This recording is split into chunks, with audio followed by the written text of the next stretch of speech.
Alrighty, what is going on, everybody? Of course, my name is Blitzwinger, and ladies and gentlemen, welcome on back to another Plants vs. Zombies Garden Warfare action figure review. Today we're going to be taking a look at set number 3, or the third set that I'm reviewing, and that is the Shadow Flower, and of course, the All-Star Zombie. Now, you'll notice that his head is pointed way down. That's because during shipping, his head just came loose from his neck. It's not broken, I can see. It just came loose, but it does look quite funny as a result of that. He's like, hey, do you want to go get some pizza? Hot, hot, hot, hot, hot. Yes, let's do it. So I guess he has become a bubblehead to a certain extent. Now, of course, just like last time, the same type of packaging, very, very nice and open. We got the Plants vs. Zombies logo right at the top corner, the name tags for the characters down below. I think it's a really cool choice that they went with the Shadow Flower. I think that visually, that is one of the most interesting looking plants, so I'm very happy to see that. And then, of course, we've also got a really cool zombie in the form of the All-Star. Looks like he's got a ridiculously awesome weapon right there, which is, of course, his football cannon type thing. On the back of the packaging here, we can, of course, see the entire lineup, or the entire wave of characters, including the All-Star Zombie and the Shadow Flower. Then, of course, the previously reviewed Engineer Zombie and Chomper, as well as the Scientist and Zombie. Oh, sorry, Scientist and Zombie. The Scientist, Zombie, and Gatling piece set that I reviewed last time. And then, of course, next time I will be taking a look at the fourth and final set, which is the Foot Soldier Zombie, along with the Camo Cactus. Now, once again, this was provided by Diamond Select Toys, so definitely check out www.diamondselecttoys.com for awesome toys like this and plenty of other cool geeky stuff as well. So, with all that in mind, of course, let's go on ahead and get these guys out of package. Of course, I will also give away the Xbox codes, so stay tuned for that. And let's take a look at the goodies inside, shall we, guys? Alrighty, guys, so I have got the All-Star and Shadow Flower out of package, and I have to say, these are getting better and better and more impressive. So, of course, this is the All-Star and Shadow Flower set. You might have just heard my dog walk away, because he's just being cool. He's like, yo, I don't want to hang out here no more. Nonetheless, of course, as always, we will kick things off by doing the code giveaway. So, Xbox 360 owners of Plants vs. Zombies Garden Warfare, there you guys go. Free pack there. And then, of course, Xbox One owners, you also have a chance to win right there. Wablam! So that is pretty neato indeed. So, with that in mind, just like always, let's kick things off by taking a look at the plant first. So here is the Shadow Flower.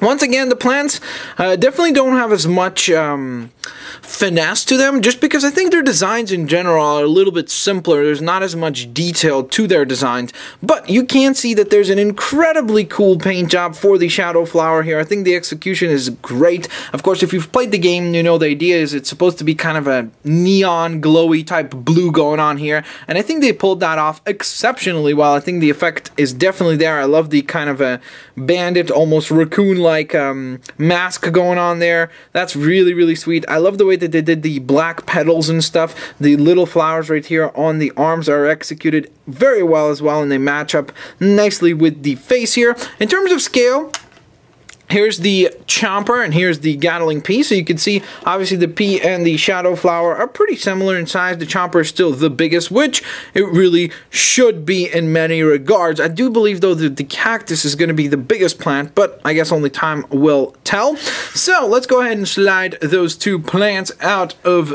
the shot. Oh, wowzers. There goes the Gatling P. He's going to be upset at me.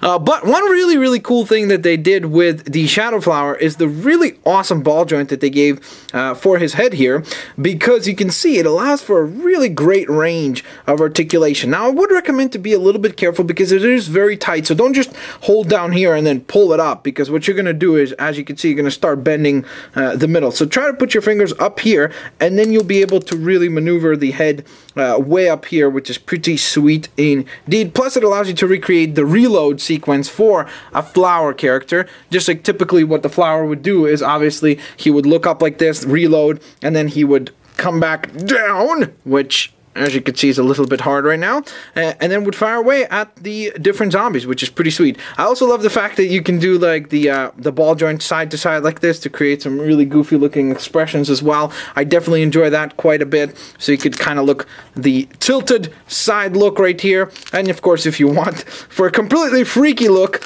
is to flip it all the way around like this, which then looks quite bizarro indeed. So let me go ahead and rotate that back around. So there's the Shadow Flower again, very similar base as the other plants as well. He's sturdy, he stands very well, no problems there.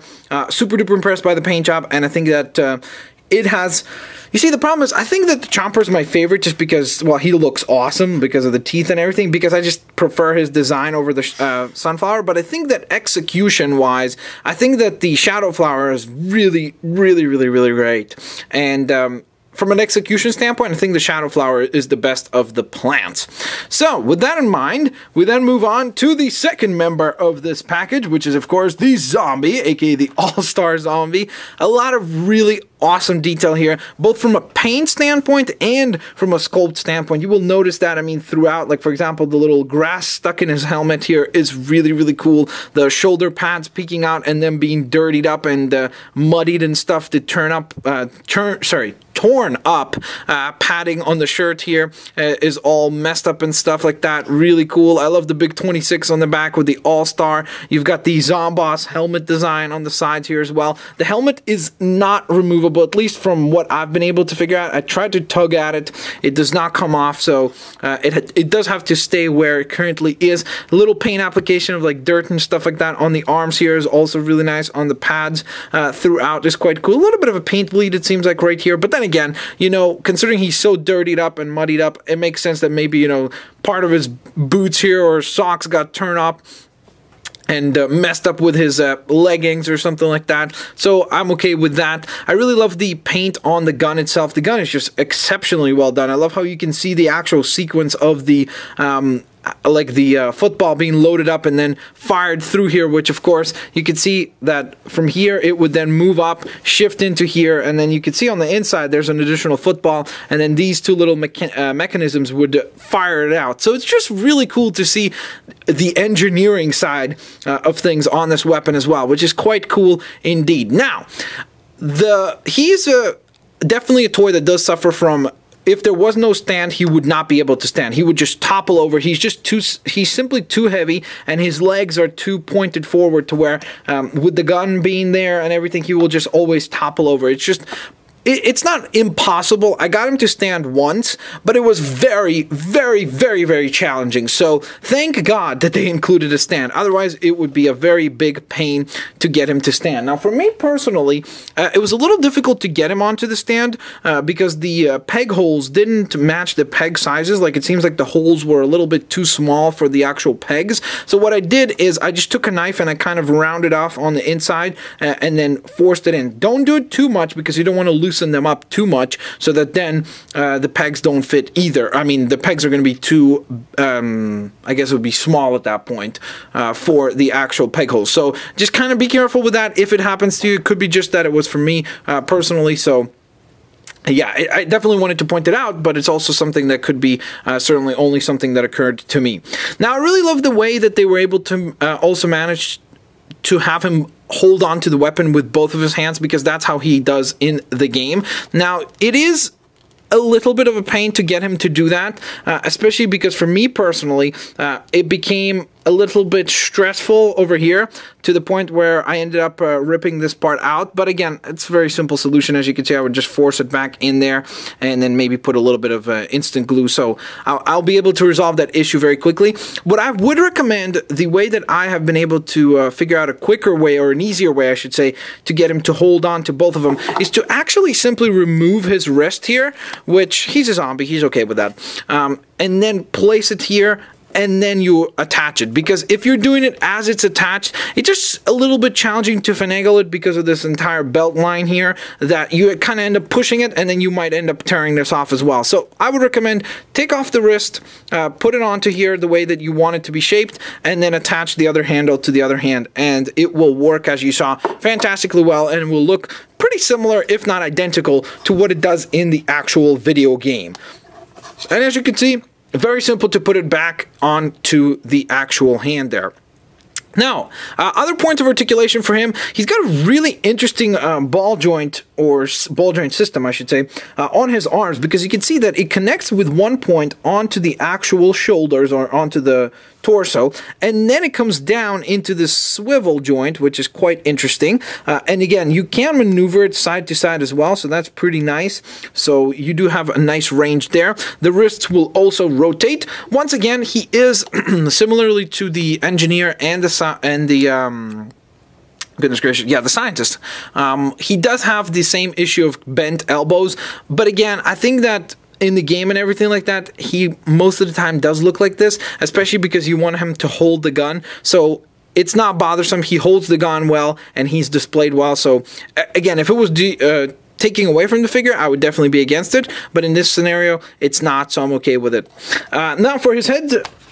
Sorry, I'm just going to zoom out a little bit. For his head, he does obviously have a really decent range here. Not as good as the scientist. I think the scientist so far has impressed me the most in that regard. His articulation was really, really cool. Well, on the zombies, of course. The sunflower is really well articulated, and most of the plants are actually really well articulated, or all of the plants are very well articulated there. But because of the giant shoulder pads, it is limited.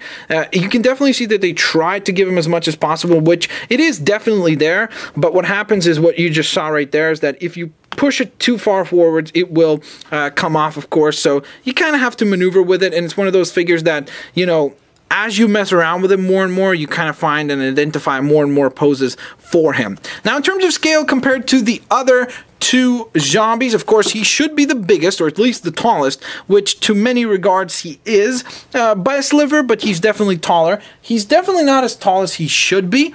Because, like, if you remember in the game, he's, in my opinion, at least substantially taller than the others. I mean, maybe not so much from the engineer, but he should be the tallest of the zombies for sure. So it's definitely not perfect here. Like, he could have been maybe a little bit like a sliver taller, just to kind of have him match up better with the others. But I think that it's still present there. You can see he's got a really nice shoulder pad length, which then allows him to look more massive and in scale. So I think it's definitely not bad, and it's not one of those things where it's like, hey, why is the All-Star the same height as the Scientist? He's definitely still enough. He's big enough to where he doesn't feel like you're being kind of like cheaped out, or the fact that the scale no longer matches. So in my opinion, all in all, again, really nice execution. Super duper impressed with the sunflower here, or the shadow flower, I should say. Just really, really awesome paint job. And one of those things that how one ball joint could really make for a really great amount of display abilities, or display variations, I should say. So I'm very, very impressed by that. Again, you can check out Diamond Select Toys for plenty more details, including for, of course, Plants vs. Zombies goodies. And of course, as always, guys, if you guys enjoyed this review, please don't forget to smash that like button. Stay tuned for the final review, which will be, of course, the Foot Soldier and the Cactus. And of course, as always, guys, do not forget to have an absolutely fan-fantastic day. I will indeed see you guys later, alligators. Bye-bye, guys.